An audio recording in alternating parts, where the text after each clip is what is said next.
والیسع وذی الکفل، اور آپ صلی اللہ علیہ وسلم ذکر کیجئے اسماعیل علیہ السلام کا اور الیسع علیہ السلام کا اور ذو الکفل علیہ السلام کا۔ وَكُلٌّ مِّنَ الْأَخْيَارِ، اور وہ سب بڑے برگزیدہ تھے، بہت نیک تھے۔ اسماعیل علیہ السلام کا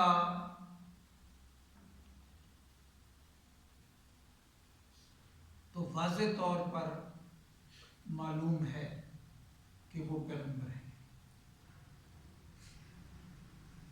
اسی طرح حضرت یسع ان کے بارے میں بھی مفسرین کرام فرماتے ہیں کہ یہ بھی پیغمبر ہوئے ہیں۔ حضرت الیاس علیہ السلام کے یہ جانشین ہوئے، اور حضرت ذو الکفل یہ پہلے بھی تذکرہ گزر چکا ہے۔ ان کے بارے میں بعض مفسرین فرماتے ہیں کہ چونکہ انبیاء کرام کے تسلسل میں ان کا نام آ رہا ہے، ذکر آ رہا ہے، اس سے یہ معلوم ہوتا ہے کہ یہ بھی اپنے وقت کے پیغمبر تھے۔ لیکن بعض مفسرین فرماتے ہیں کہ یہ طے نہیں ہے، یہ بھی ہو سکتا ہے کہ یہ پیغمبر ہو، اور یہ بھی ہو سکتا ہے کہ یہ پیغمبر نہ ہو لیکن ولی کامل ہو۔ تو سب سے پہلے درجے میں انبیاء کرام ہیں، پھر اولیاء کرام ہیں۔ تو ایسا ہو سکتا ہے کہ اللہ پاک ان دونوں کا ذکر اکٹھا فرما دیں کہ یہ انبیاء کرام ہیں، بہت برگزیدہ ہستیاں، اور یہ غیر انبیاء کرام میں بھی بڑی برگزیدہ ہستیاں ہیں۔ فرق کیا ہے کہ انبیاء معصوم ہیں، اولیاء معصوم نہیں۔ اس لیے فرما دیا کہ وہ کل من الاخیار، جو شخص تقوی کی راہ اختیار کرتا ہے اور اسی پہ اس کا انجام ہوتا ہے، وہ اللہ پاک کے ہاں بہت قیمتی ہے۔ باقی جو ظاہری اسباب کی دنیا میں مرتبہ، دبدبہ اور حیثیت کو سمجھا جاتا ہے کہ یہ چیزیں فلاں کے پاس ہیں، فلاں کے پاس ہیں، اللہ رب العالمین کے ہاں اس طرح کسی کا کوئی مقام نہیں سمجھا جاتا۔ تو یہ برگزیدہ ہستیاں ہیں جن کے نام لے لے کے اللہ پاک ذکر فرما رہی ہیں۔ ھذا ذکر وَإِنَّ لِلْمُتَّقِينَ لَحُسْنَ مَآب، یہ ذکر ہے، اسے یاد رکھو، یہ یاد رکھنے کی باتیں ہیں، اور اہل تقوی کا انجام بڑا دلکش و دل نشین ہے۔ وہ کس طرح؟ یعنی تقوی والے جو دنیا میں پرہیزگاری کی زندگی گزار رہے ہیں، خواہشات کے خلاف چلتے ہیں، پابند ہوتے ہیں، اللہ رب العالمین کے احکام کی پابندی اپنے اوپر رکھتے ہیں، تو ان کا جو انجام ہے، آخرت کا ٹھکانہ ہے، وہ بڑا حسین ہے۔ جنات عدن، ہمیشہ کے باغات ہیں۔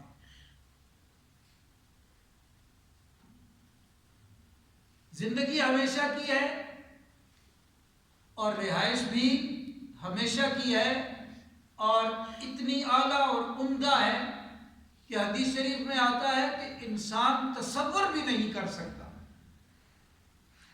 تصورات سے بھی ماوراء ہے وہ ٹھکانہ جو اہل تقوی کا اللہ رب العالمین نے آخرت میں رکھا ہوا ہے۔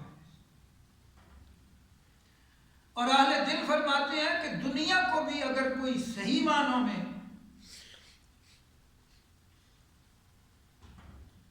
انجوائے کرتا ہے، اس کی بھی لذت پاتا ہے جتنی اللہ پاک نے اس میں رکھی ہے، تو وہ بھی تقوی کی بنیاد پہ۔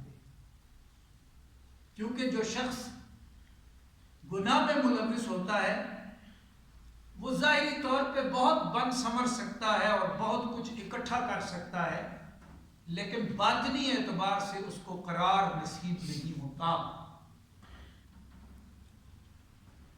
گناہ باطن کی گندگی پیدا کرتا ہے۔ انسان جب بدنظری کرتا ہے تو یوں سمجھ لیں کہ ایک گندگی ہے جو اس کے اندر چلی گئی ہے۔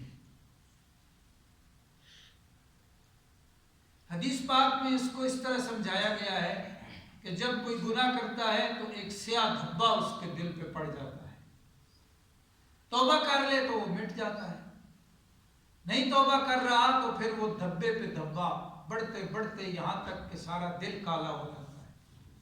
اس کا اثر یہ ہوتا ہے کہ اندرونی طور پہ وہ مطمئن نہیں ہوتا، اور اگر انسان اندرونی طور پہ مطمئن نہ ہو تو باہر سے جتنا رنگ روغن ہو وہ بیکار ہوتا ہے،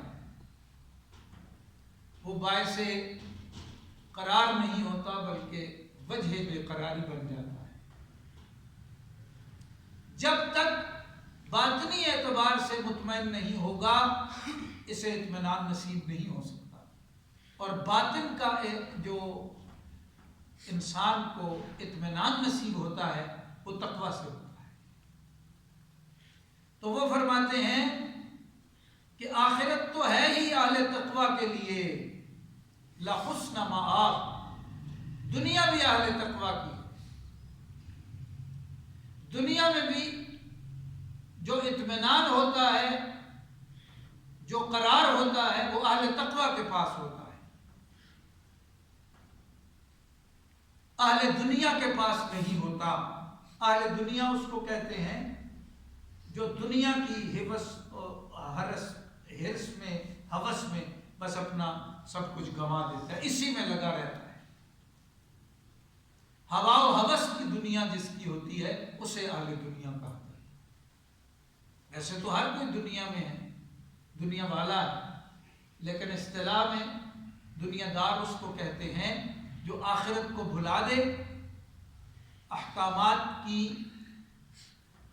پرواہ نہ کرے اور خواہشات کا بندہ بن کے جیے، وہ دنیا دار ہے۔ جنات عدن ہمیشہ کے باغات ہیں، مفتحۃ لہم الابواب، ان کے لیے کھلے ہوئے ہوں گے دروازے، یعنی اہل جنت جب وہاں پہنچیں گے تو دروازے اس وقت نہیں کھولے جائیں گے،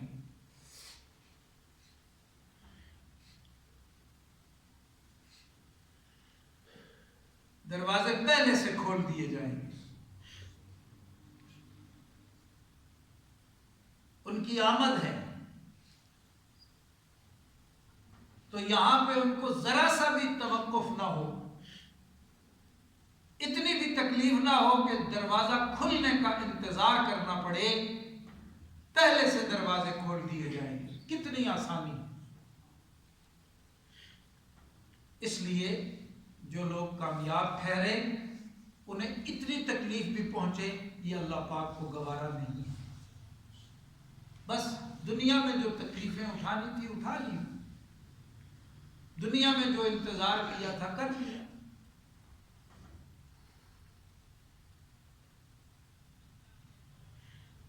وانتظر انہم منتظرون، یہاں کی تو بات اور ہے۔ اب یہاں اتنا بھی انتظار اللہ پاک نہیں گوارا کرتے کہ اہل تقوی کو میں اتنا بھی انتظار کراؤں کہ وہ جنت کے دروازے پہ آئیں اور دروازہ بند ہو یا دروازے بند ہوں اور انہیں انتظار کرنا پڑے دروازہ کھلنے کا۔ ان کی آمد اور استقبال میں جنت کے دروازے پہلے سے کھول دیے جائیں گے کہ اہل تقوی آ رہے ہیں، جنت کے دروازے ان کو کھلے ملنے چاہیے۔ اس پہ جو سمجھنے کی باتیں ہیں ان میں نقطہ یہ ہے کہ اللہ رب العالمین اہل تقوی کو اتنی تکلیف بھی نہیں دیں گے کہ وہ کچھ لمحے انتظار میں مبتلا ہو جائیں. انتظار کا عمل ذرا مشکل ہوتا ہے. دیکھ لے سوکھی ٹہنیوں کی طرف، پوچھ مت انتظار کیا شے ہے. تو اللہ پاک انتظار کی کیفیت میں سے بھی اہل تقویٰ کو نہیں گزاریں گے. تو اس کے بعد جو انعامات و اکرامات ہیں، جو عنایات ہیں، وہ کتنی ہیں.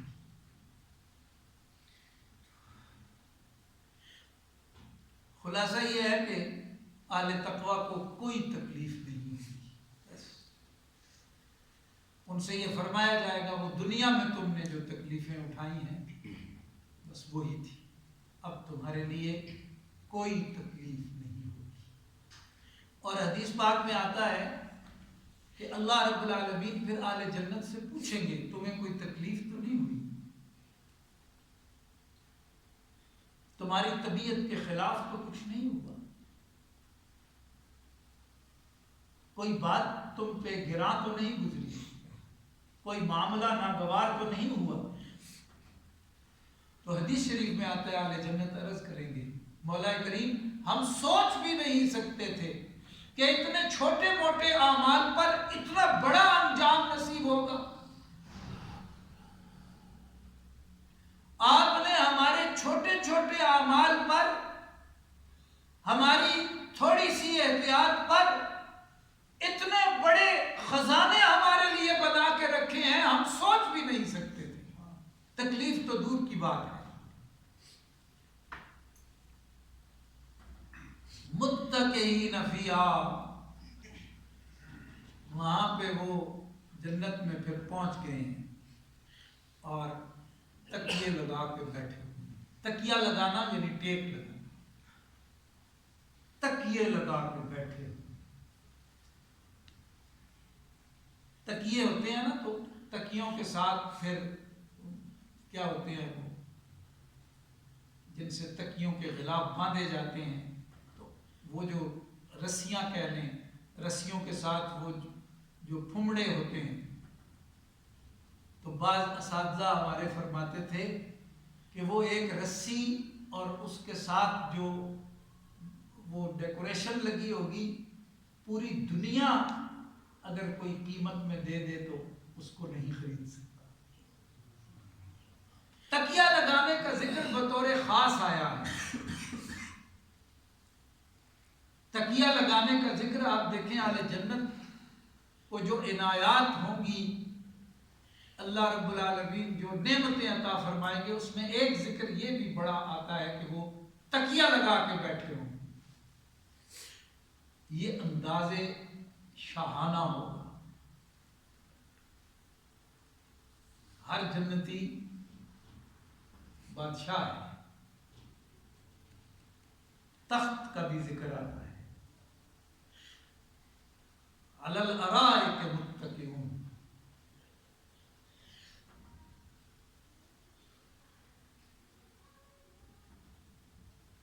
یعنی یہ آرام اور مزے لینے کا انداز بیان ہو رہا ہے کہ بڑی موج مستی میں ہوں گے اہل جنت. یدعون فیہا بفاکہۃ کثیرۃ وشراب،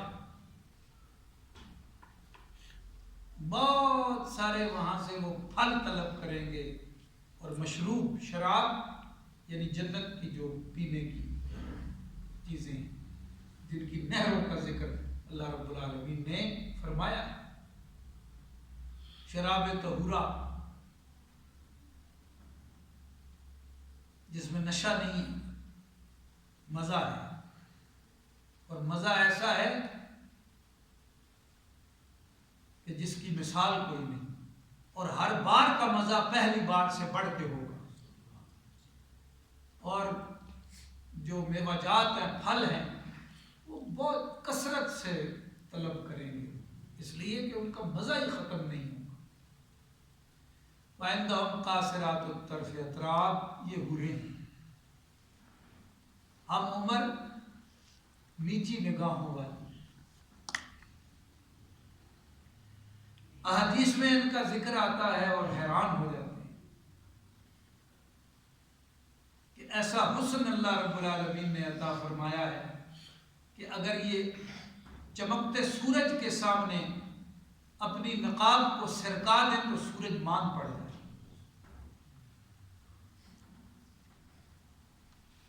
اپنا لعاب دہن اگر سمندر میں ڈال دیں تو سمندر شربت بن جائے۔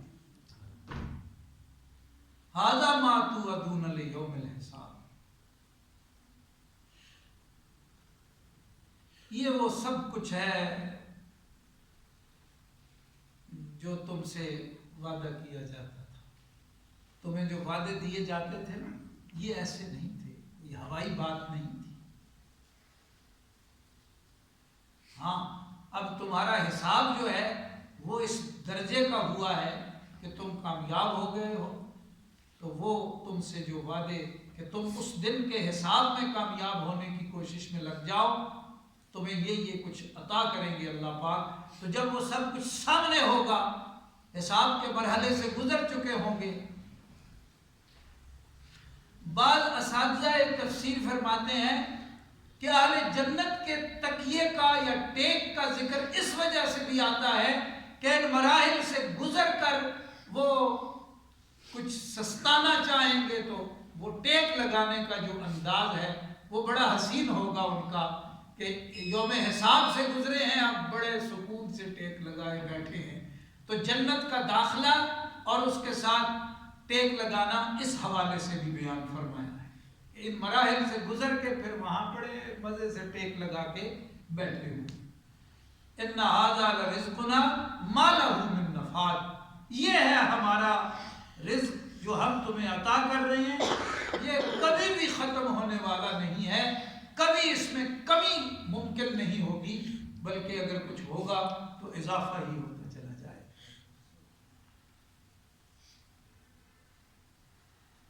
ھذا وَإِنَّ لِلطَّاغِينَ لَشَرَّ مَآبٍ، اب یہ اسلوب قرآن ہے۔ مفسرین کرام فرماتے ہیں جہاں اہل خیر کا ذکر کرتا ہے قرآن، ساتھ ہی اہل شر کا ذکر کر دیتا ہے، اس لیے کہ دونوں نقشے دکھا دیے جائیں کہ اگر ہوا و ہوس کے بندے بن کے چلو گے، خواہشات پرستی اختیار کرو گے، کفر، شرک، الحاد کی وغیرہ کی زندگی میں مبتلا رہو گے اور اسی پہ دنیا سے چلے جاؤ گے، تو پھر جہنم بہت برا ٹھکانہ ہے سرکشوں کے لیے۔ کون سا؟ جہنم، یصلونہا، وہ اس میں جھونکے جائیں گے، فبئس المہاد، وہ بہت ہی برا ٹھکانہ ہے۔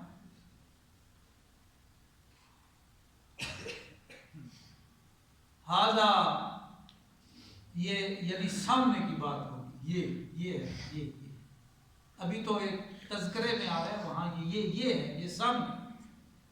فَلْيَذُوقُوهُ حَمِیمٌ وَغَسَّاقٌ، بس لازم ہے کہ اس کھولتے ہوئے پانی اور زخم کے پیپ کو پیتے جاؤ۔ صرف یہی نہیں، وَآخَرُ مِن شَکْلِهِ أَزْوَاجٌ، اس طرح کی قسم قسم کی کئی چیزیں دوسری بھی ہیں جو یہاں نہیں ہیں، یہاں پہ ان کو نہیں نام لے کے سمجھایا جا سکتا۔ یہ کھولتا پانی، رستے ہوا خون اور پیپ ملا ہوا، وہ تو سمجھ میں آ رہا ہے، ایسے اور بھی بہت تباہ کن چیزیں طاغین کے لیے، متقین کے مقابلے میں طاغین کو لایا ہے، سرکش قسم کے لوگ۔ اور بھی بہت ساری عذاب دہ چیزیں ہیں جو انہیں کھانے میں بھی دی جائیں گی، جو انہیں پینے میں بھی دی جائیں گی، اور چارہ ہی کوئی نہیں، ممکن ہی کوئی نہیں کہ وہ نہ کھائیں اور نہ پئیں۔ ان پہ بھوک کی ایسی شدت ہوگی کہ آگ نکلیں گے، پیاس کی ایسی شدت ہوگی کھولتا ہوا پانی جو ہے اس کو منہ سے لگا لیں گے، کہ اس سے زیادہ شدت پیاس کی ہوگی، اس سے زیادہ شدت بھوک کی ہوگی۔ اور جب منہ سے لگائیں گے، حدیث پاک میں آتا ہے، زبان پگھل جائے گی، حلق پگھل جائے گا، انتڑیاں پگھل جائیں گی، اور پھر وہ پگھل کے ختم نہیں، بدلناہم جلودا غیرہا لیذوقوا العذاب، پھر بدن کو تازہ کر دیا جائے گا تاکہ مسلسل عذاب میں مبتلا ہے۔ دنیا کا کفر، شرک، بدکاری اس انجام کی طرف لے جا رہی ہے۔ جنت کی رعنائیوں کا ذکر کر کے دوزخ کی تباہکاریاں بھی سامنے رکھ دیں کہ اہل تقویٰ کہتے ہی اس کو ہیں۔ وہ لوگ اہل تقویٰ ہوتے ہیں جو جہنم، اللہ کے عذاب سے ڈرتے بھی ہیں اور جنت، اللہ کی عنایات کا ذوق بھی رکھتے ہیں اور شوق بھی رکھتے ہیں۔ درود شریف۔